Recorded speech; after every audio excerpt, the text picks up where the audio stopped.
નમસ્કાર મિત્રો, સ્વાગત છે તમારું અમારી યુટ્યુબ ચેનલમાં। હું છું આપની સાથે અજીત જાદવ।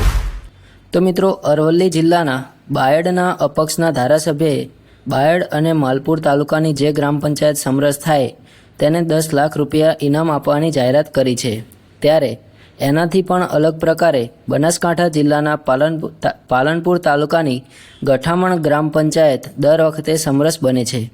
આ ગામમાં હિન્દુ અને મુસ્લિમ સમાજના લોકો રહે છે।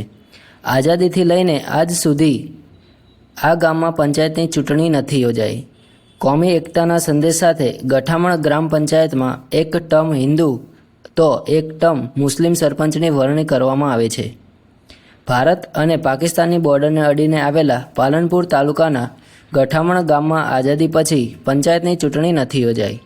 અહીં વડીલોએ જે પરંપરા શરૂ કરીને ગયા છે તે પરંપરા આજ સુધી પણ ચાલુ રાખવામાં આવી છે। ગઠામણ ગામમાં હિન્દુ અને મુસ્લિમ સમાજના લોકો રહે છે।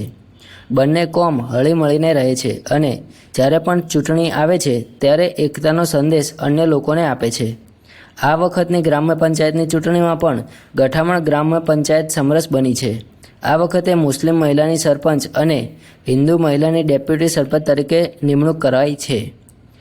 કોમ એકતાના દર્શન કરાવતી આ પંચાયત દેશ માટે ઉદાહરણ બનીને રહી છે।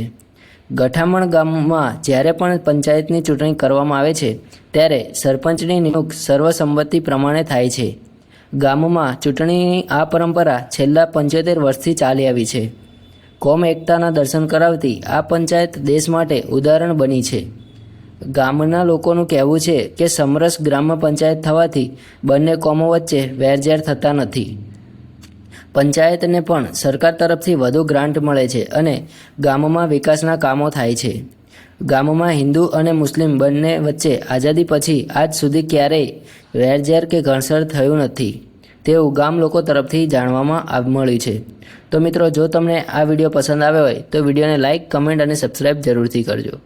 વિડીયો જોવા માટે ધન્યવાદ।